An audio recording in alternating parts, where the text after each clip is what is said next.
Alright, hello everybody, welcome to IA Command. This is TV Boyo, and we're going to be providing commentary here. This is the round 2 of the Vassal Seasonal Championship for Season 6, or I should say Vassal Seasonal Tournament for Season 6 on December 4th.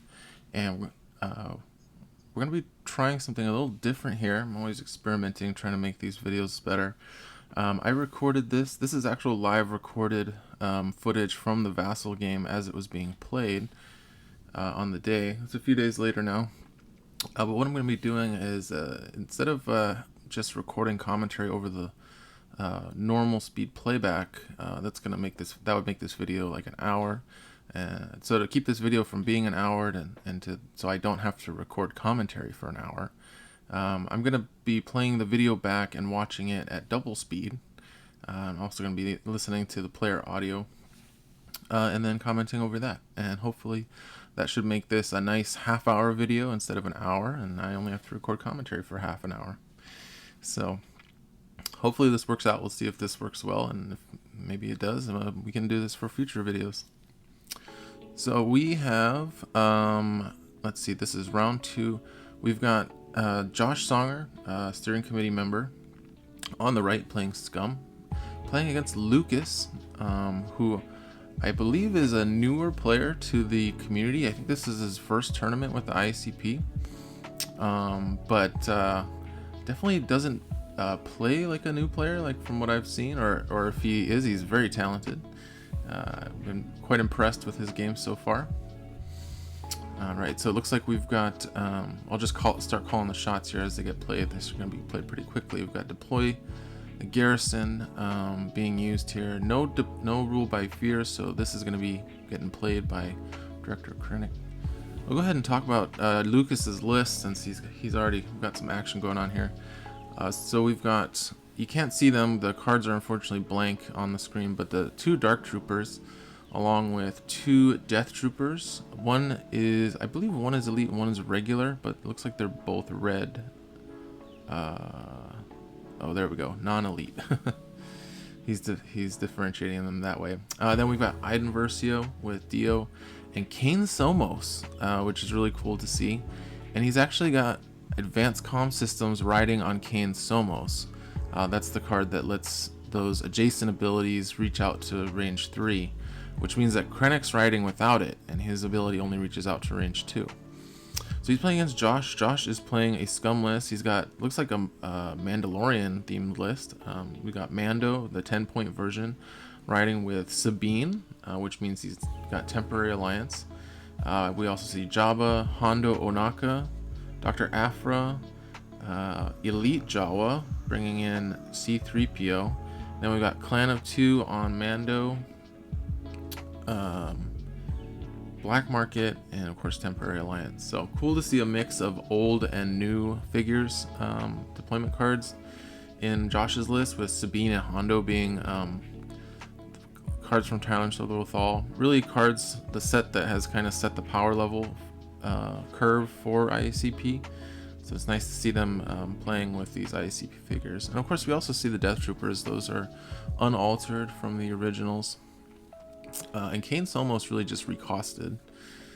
He was too expensive. I think he was like 12 points or something ridiculous, maybe 10. Now he's 7. Alright, so let's talk about what's going on here. We've got Josh has drawn, I think, looks like Josh has initiative. He picked the red deployment zone. Red deployment zone is a little bit better, I think, on most regards, because down on the middle area, we're playing on Jabba's Palace on new ownership. This is one where you control the stashes, and each one gives you 4 points for controlling them at the end of each round. The red zone's a little bit better. The wall separating that protects that side from the middle comes down a little bit lower, 1 space lower than the wall on the other side. So if you're on the blue side and you come down to the maze or to the terminal area, you're going to be a little more exposed to attacks than if you're on the red side. It looks like we've got focus tokens being given out to Sabine and Mando by Jawa and 3PO. Elite Jawa is also activated and moved down, but it looks like Josh has opened his door, which is really interesting. given that Lukas is playing a bit of a gunline list here. That's what I call these Krennic lists with lots of troopers, lots of attacks. And then Kayn obviously is a force multiplier, giving attacks to these Darktroopers, which have very powerful attacks. It looks like we just have Afra, Sabine, and Mando left to activate on Josh's side. Over on Lucas's side, it looks like we've got Krennic, Deathtrooper, and a Darktrooper that have activated. Deathtrooper taking an adjacent spot next to the terminal, and then Hondo has moved down to the terminal as well, kind of peeking out from that wall. That's a nice, pretty safe position. It's not completely safe, of course. You know, a figure could move down to the middle area and be able to shoot there, but they'd have to move pretty deep into the middle. They can't just do it from the terminal. So let's talk a little bit about Lucas's list. So he's got Krennic, who amplifies power tokens when they're spent. So he does give 1 power token a turn, but you really want to have additional ways to pump up your team with power tokens. And then Lukas is going to have to keep Krennic very close to the action so that his other figures can benefit from that ability. It's quite the linchpin in a lot of these lists, giving that +1 damage to these figures to help them overcome opponents' defenses, or just do a ton of damage. And then to do that, he looks like he's got the 2 Death Troopers, which are able to give out power tokens, although I believe the regular one just gives out a block. He doesn't have extra armor, he doesn't have rule by fear. He is playing Doubt, which could wreak havoc on Josh's list if Josh is not aggressive, as Josh only has 2 focusers in his list. So if Josh isn't really aggressive here. Okay, so it looks like Josh's going to send Dr. Afra down to the Rancor pit to control that stash. And these stashes are very, very valuable. They're 4 points each. They can really turn the game around if you're not controlling at least 1. If you let your opponent control 2 uncontested, they're getting 8 points a round. That's a lot. So anyway, Lukas activating Kayn here. Looks like he's playing pretty defensively, gonna turtle up in his deployment zone area. He still has a elite Death Trooper to activate, as well as Iden, but the rest of his figures have gone, and now Josh is down to just his 2 ostensibly main damage dealers of Mando and Sabine, at least by his opinion, based on the fact that he has focused them first. Hondo doesn't really do great with focus, since he doesn't have really good surge abilities, and he has that auto +2, assuming the opponent is correctly does not pay that egregious cost that he charges. And then Afra also does pretty well with focus. She actually likes focus a lot for the accuracy, but she is going to be out of the fight pretty much, it looks like, although Jawa could still focus her. Alright, so the nice thing about Mando and Sabine, they've got very good mobility on this map. They can basically cut across the middle without an issue. Sabine double moving, gonna throw a grenade here. I'm not sure if it's gonna hit Kayn or the Darktrooper. 1, 2, 3. Oh, so he threw it right above the terminal. And then nice little tuck in there, above that wall. She's definitely not safe there, really. She's only safe from, I mean, the Death Trooper could just open that door, and then Iden could shoot right down at her. I wonder if that's what Lukas is gonna do here. I think opening his door and then moving up to control that stash. Or maybe he can't get there. 1, 2, 3, 4. Oh, he's 1 short. Oh, he's not gonna open his door. He's moving away from the door. Maybe, I guess if he opened his door, he'd be exposed to Mando. 1, 2, 3, 4, 5. Who'd be 1 space away from getting a. Oh yeah, yeah, that might have been bad if he had done that. So playing worth every credit. Gonna get 2 movement points for Mando here, easily allowing him to get within range for a turn 1 Beskar Spear, which is a melee attack with red-yellow. He's focused, so he gets a green. Extra green, and it also has Pierce 2, although Zillow's still active, so that can negate the Pierce 2. Gonna re-roll the yellow, and has 5 Pierce 3. So exhausting Zillow, 5 Pierce 1, so gonna be 3 damage there on the spear. Bringing the Darktrooper down to 5 health left, and now we got a regular attack. Let's see, is he gonna re-roll? I think re-rolling the blue makes sense. Yeah, you got extra damage out of that re-roll. So it's gonna be 7 minus 1 is 6 damage. Not going to be able to save him with the pitching with Zillow, so that means he's going to get, I think, 9 points from that kill. He got 6 from the deployment card, 1 from Jawa, and 2 from worth every credit. And now moving Mando back. Interesting that he put... Oh, there, I didn't even see that. Iden was right next to the door, so she didn't need to have anybody open it for her. Iden's got this covered. So interesting that Josh put Baby Yoda there instead of moving him onto Mando. Oh, he did that to control the stash. Okay, that makes sense. Probably worth the 4 VPs to give up the attack there. Oh, nice. Iden's got Krennic right there with her. Unfortunately, not a great roll. So that's going to be 2, 3, 6 Pierce 1. So 5 damage on Mando. Still a good hit.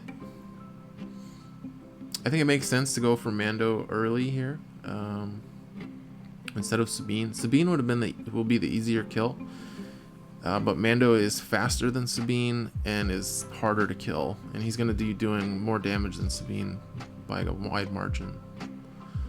So nice play there with Iden, who's now focused. I'm not sure how that happened. Did she self-focus? I don't remember.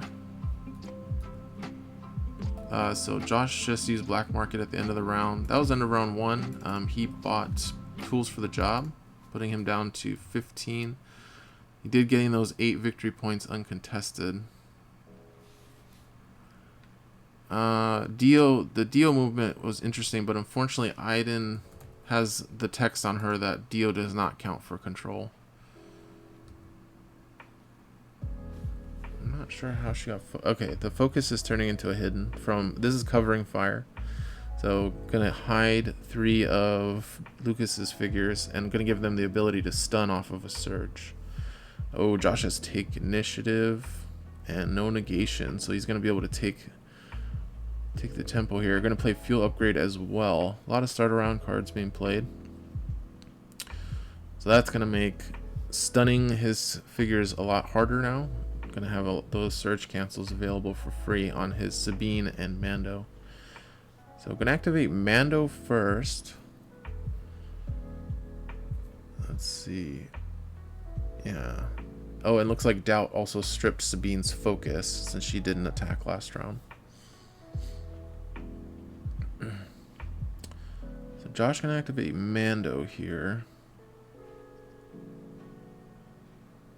He's going to try and take out Kayn. This is going to be an unfocused attack, but he does have tools, so.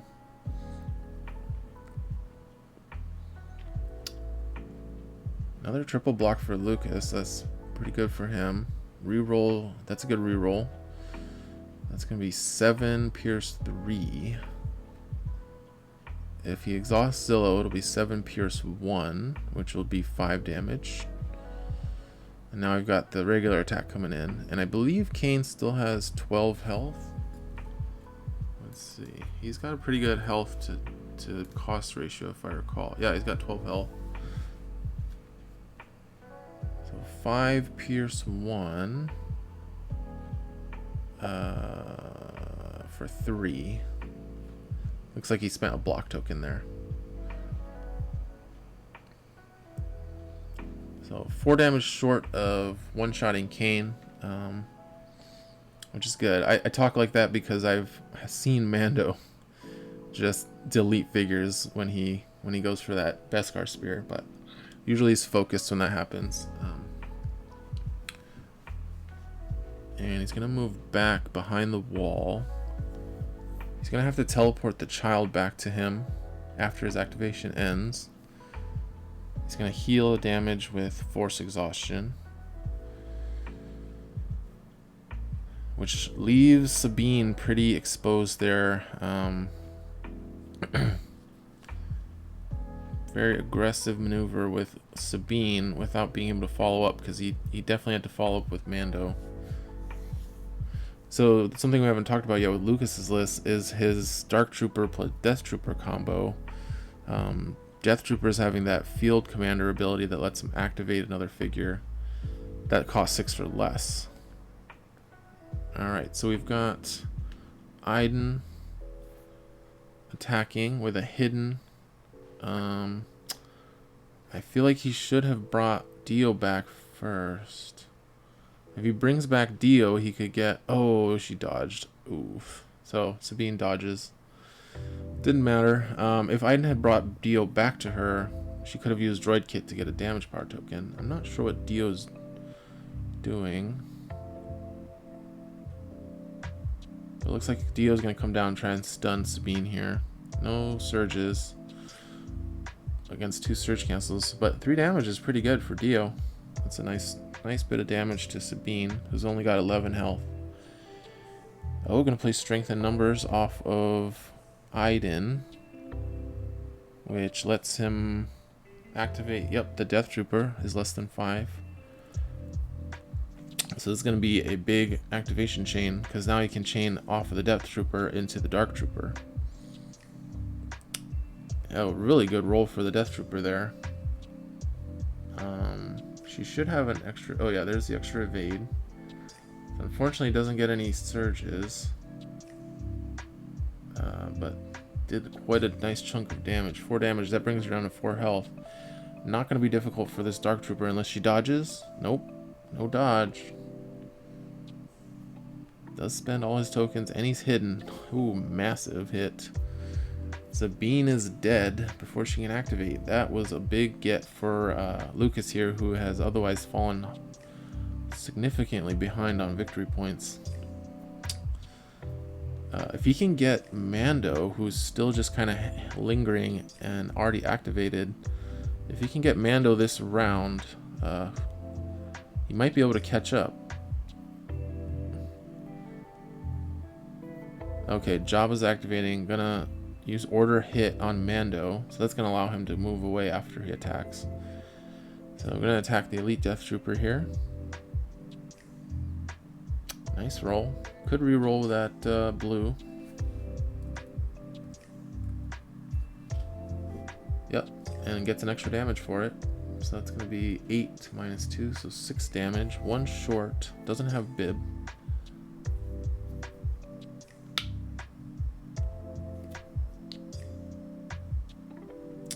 Moves back. Leaves the child behind though. So not going to have protective fire, but is now much safer from Lucas's firing squad.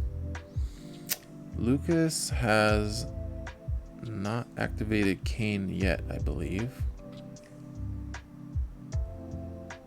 Oh, and I reminded Josh so I think I was spectating at this point. I reminded Josh he had not spent his VPs for order hit. Gotta remember to do that. I think he forgot he bought tools for 2, so he was counting his victory points. So yeah, Kayn has not activated. Krennic has not activated. 1 Dark Trooper's activated. The other one's dead. And we have a regular Death Trooper that can activate. So what would Lukas do? All of his troopers, non-Kayn troopers, have gone except the Death Trooper. And he can't use a Dark Trooper to push Mando back into line of sight. I mean, if he brings Kayn forward, he will get punished by Hondo. But honestly, I would trade Kayn for Mando in a heartbeat. I think bringing Krennic forward and then having Kayn come forward to attack Mando would be the best, but I'm not sure. Because if you activate Krennic... Oh wait, where did his Death Trooper go? Where's his regular Death Trooper? Oh, it's by the terminal.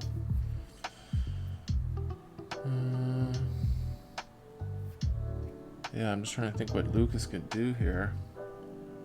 He also needs to be thinking about the objectives, which is really hard. You're trying to maneuver to catch Mando and also trying to put figures on the objectives.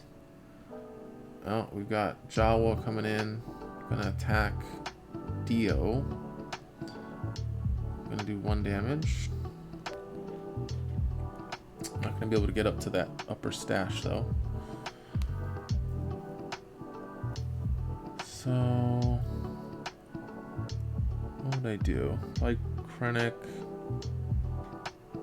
I mean, you could have Krennic go shoot the Jawa. 1, 2, 3, 4. You can't get to. Oh, what did I do? There we go. Okay, so we got the regular Death Trooper gonna come up and take a shot at Mando. Oof, triple block. Zeroes it out.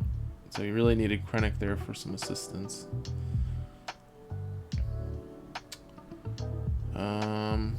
Now that the Death Trooper's gone, also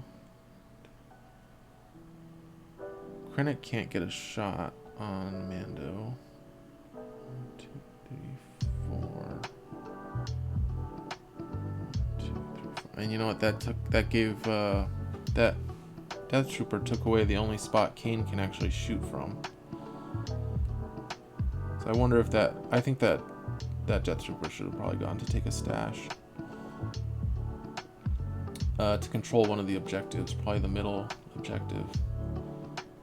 And then Kayn, he could have positioned it so Krennic was able to give Kayn Somos some unhinged director motivational support. Alright, we've got an attack on the Jawa. Who's this attacking? Must be... Oh, another dodge.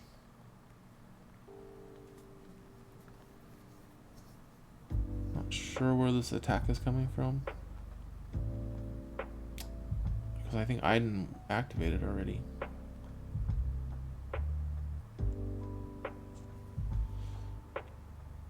If anybody knows where the Phantom Death Trooper attack on the Jawa was coming from, let me know in the comments. Because I see the Elite Death Trooper is down by Kayn, and then the regulars over here, and they both have already activated. Alright, Hondo gonna activate, attacking the Darktrooper, who is damaged from Sabine's grenade. Not gonna pay, makes sense. So Hondo gonna get +2. I think paying would be just a nail in the coffin there. So 6 + 1, 7. So it's gonna be 5 damage.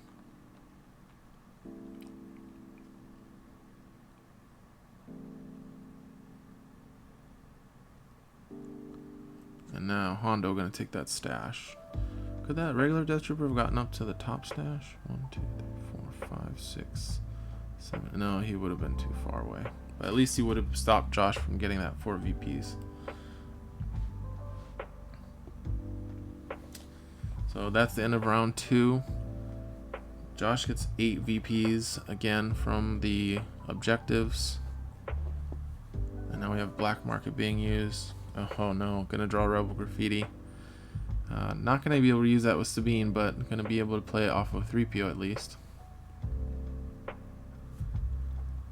Initiative is gonna go back to Lukas, and take initiative's already been burned on Josh's side. Ooh, Call the Vanguard, that's a good one.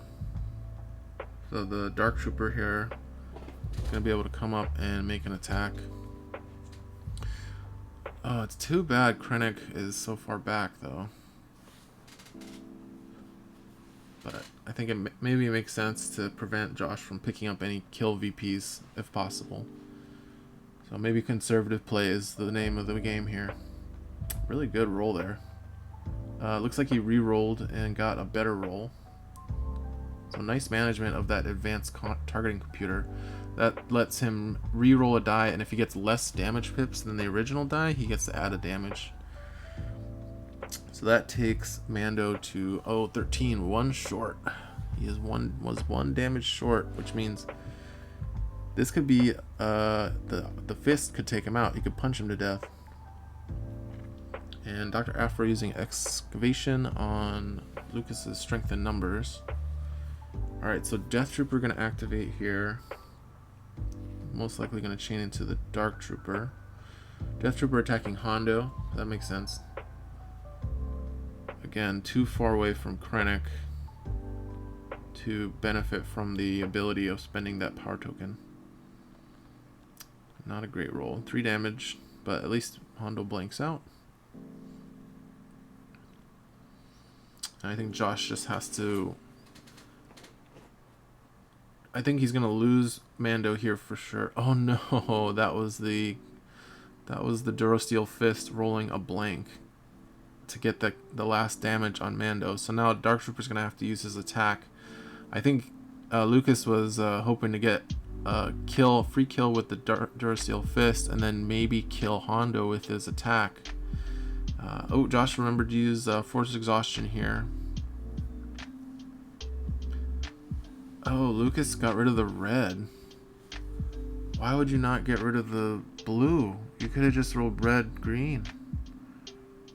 He needs, and now he's going to be short. I don't think he's going to be able to do the damage he needs. Because he's weakened.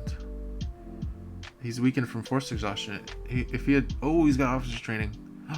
Oh, he got it. He got exactly what he needed to get that 1 damage through. But if he had rolled the red, it would have been almost... I mean, I guess the green would have still been bad. So he would have needed that officer's training. But the Durasteel fist... So he used advanced targeting computer to re-roll the blue into the double pips. So he gets Mando there. Just barely. The dice were really working hard against Lukas. But that's going to take him up to 17 to Josh's 21. And he's back in the game, but Josh still has control. He's got the lead, and he has control of the map here. He's going to be able to activate with Hondo before he gets killed. I think if you're Josh, you just have to try and conserve points and keep controlling the map. There's a lot of damage figures though on Lucas's side. Damaged but not dead. He's got Kayn at 4 health, he's got a Deathtrooper at 1 health, and he's got a Darktrooper at 3 health. So that is a lot of points sitting there waiting to get taken. Also, now that Mando's dead, the child could get scooped up for 1 victory point.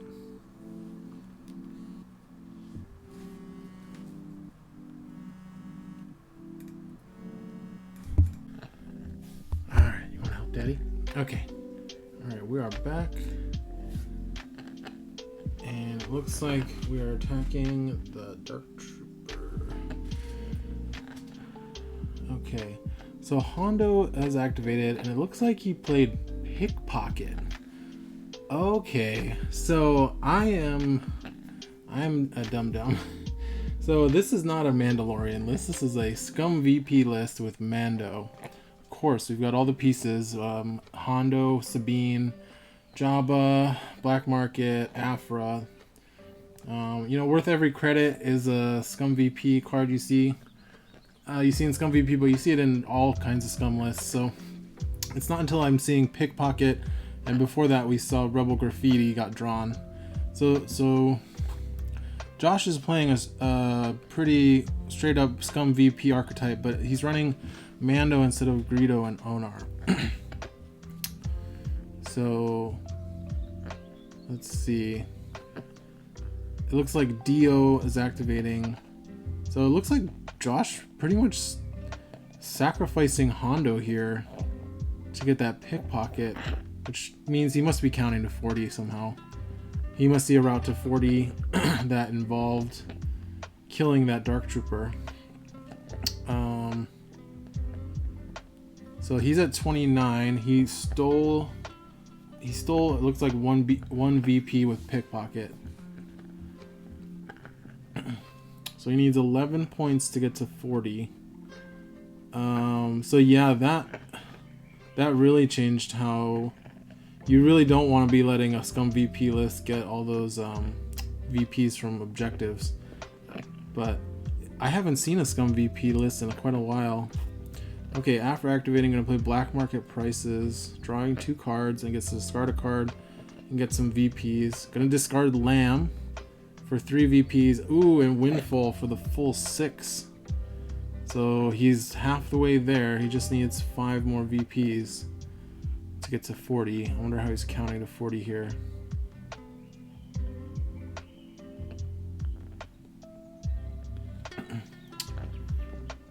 He could, let's see.